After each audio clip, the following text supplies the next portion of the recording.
SYL नहर का मुद्दा पिछले कई सालों से हरियाणा और पंजाब दोनों राज्यों के बीच विवाद की जड़ बना हुआ है। पिछले मई में सुप्रीम कोर्ट ने दोनों राज्यों को दशकों पुराने विवाद को सौहार्दपूर्ण समाधान निकालने के लिए केंद्र के साथ सहयोग करने का निर्देश दिया था।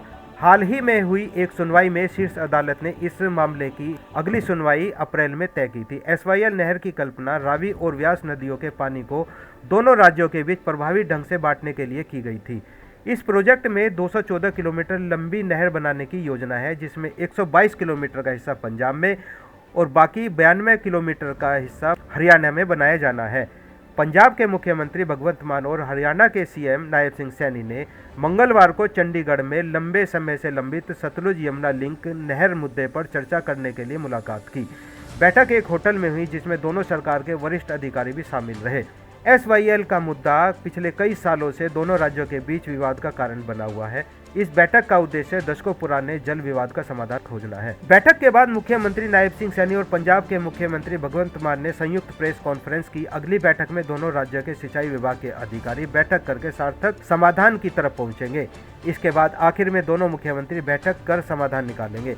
मीटिंग के बाद मुख्यमंत्री नायब सिंह सैनी ने कहा कि आज की बैठक एक सौहार्दपूर्ण माहौल में हुई है। सुप्रीम कोर्ट का जो दिशा निर्देश है, उनके दिशा निर्देश के ऊपर हम इकट्ठे बैठे हैं। सार्थक बातचीत हुई है। उससे पहले भी हम CR पाटिल जी हमारे जो मंत्री हैं, उनकी अध्यक्षता के अंदर हम बैठे हैं। वहाँ भी पॉजिटिव वातावरण में बात हुई है। आज भी पॉजिटिव वातावरण में बात हुई है और हमने ये निर्णय किया है कि आने वाले समय के अंदर हमारे अधिकारी स्तर के ऊपर ये बातचीत होगी और फिर नीचे से जैसा भी विषय निकल करके आएगा वो हम दोनों के सामने आएगा और हम बैठ करके फिर उसके ऊपर आगे बढ़ेंगे। अच्छे माहौल के अंदर बातचीत होगी। बैठक के बाद मुख्यमंत्री भगवंत मान ने कहा कि दोनों पक्षों के बीच बैठक बड़े सौहार्दपूर्ण माहौल में हुई है, लेकिन पानी को लेकर कोई फैसला नहीं हो सका। मीटिंग के बाद CM भगवंत मान ने कहा कि इस फैसले का हल होना चाहिए, यह बहुत लंबे समय से चल रहा है। उन्होंने कहा कि बुजुर्गों के उलझाए इस मुद्दे को हल नई पीढ़ी करने की कोशिश कर रही है।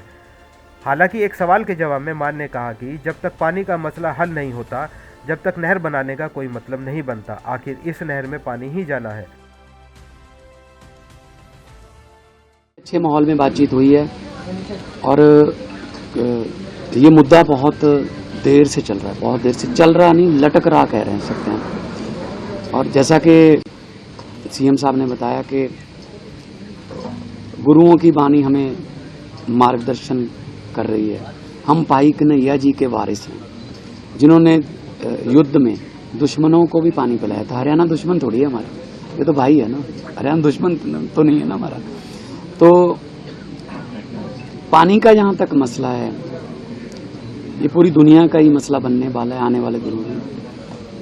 फ्यूचर जो है पानी की संभाल, पानी कैसे किसको बटेगा, जो तो ये मुद्दा काफ़ी देर से चल रहा है। मैंने अपना पक्ष रखा, इन्होंने अपना पक्ष रखा। हमारे तो लगभग अब तो कागज़ लाने की ज़रूरत भी नहीं रही, हम तो याद ही हो गया इतना, क्योंकि हम किसी फंक्शन में भी मिले CM हरियाणा से। बातचीत तो हमारी इसी मुद्दे पे होती है, कैसा करना है, क्या करना है, क्या चाहते हैं, क्या। तो ये फैसला हुआ है आज कि अधिकारीगण बहुत ही फ्रीक्वेंटली मिलेंगे, सिर्फ माननीय सुप्रीम कोर्ट की तारीख की वेट नहीं करेंगे, या तो तारीख के नज़दीक जाके या तारीख के बाद। तो माननीय सुप्रीम कोर्ट ने और केंद्र सरकार ने हमें कहा है कि आप दोनों बैठ के बातचीत कीजिए। तो जो दायित्व पंजाब के लोगों ने और हरियाणा के लोगों ने हम दोनों पे दिया है, हम भी चाहते हैं कि कोई ना कोई इसका हल निकले। और अधिकारीगण जो हैं वो बहुत, हो सकता है महीने में 3 भी हो जाएं, हो सकता है महीने में 4 भी मीटिंगें हो जाएं। तो अधिकारीगण बैठेंगे दोनों के, क्योंकि ऐसे प्रोटोकॉल में कई बार अधिकारीगण भी शायद बोलने से रह जाते हैं या अपना पक्ष रखने से रह जाते हैं। वो पहले इसको प्रेस कर लें, या आप जो भी इसको सेंट्रल आइडिया लेके आएँ। और हर अधिकारी, हरियाणा के अधिकारी और पंजाब के अधिकारी, दोनों CMs को, दोनों मुख्यमंत्रियों को रिपोर्ट करेंगे आज रिपोर्ट में क्या हुआ। फिर रिपोर्टिंग के बाद हम चाहे तो फ़ोन पे बात करें, मतलब जरूरी नहीं कि हर बात जो है वो कहीं एक मीटिंग में बैठ के या बड़ी मीटिंग रख के हो, तो मसला बुजुर्गों का जो तरीका था हल करने का, दो घरों को भी अगर बंटवारा करना तो बुजुर्गों का यही तरीका रहता था कि दोनों को बिठा के बातचीत कर लो। और चलो ठीक है, हमारे बुजुर्गों ने थोड़ा, झगड़ा तो बुजुर्गों का ही है, तो लेकिन हम अब नई जनरेशन आई है, निपट जाएगा, और निपट जाए तो अच्छा है। लेकिन दोनों, किसी का, मैं ये नहीं कहता किसी का हक नहीं मरना चाहिए, ना ही पंजाब का ना ही हरियाणा का। मुख्यमंत्री ने कहा कि यह मुद्दा पुराना है, गुरुओं की वाणी हमारा मार्गदर्शन कर रही है। हरियाणा हमारा कोई दुश्मन नहीं है। आज पानी एक दुनिया का मसला बनता जा रहा है। जल संरक्षण के उपाय भी करने होंगे। दोनों पक्ष सार्थक समाधान के पक्ष में हैं। दोनों राज्यों के अधिकारी मिलकर इस फैसले पर जरूरत के आधार पर बैठक करेंगे, जिस तरीके से पुराने बुजुर्ग करते थे। हालांकि यह झगड़ा हमारे बुजुर्गों की ही देन है, लेकिन अब सत्ता में नई पीढ़ी आ गई है, सार्थक समाधान की उम्मीद कर सकते हैं। हम चाहते हैं कि किसी का भी हक न मारा जाए। न्यूज़ 11 के लिए अनिल पांचाल की रिपोर्ट।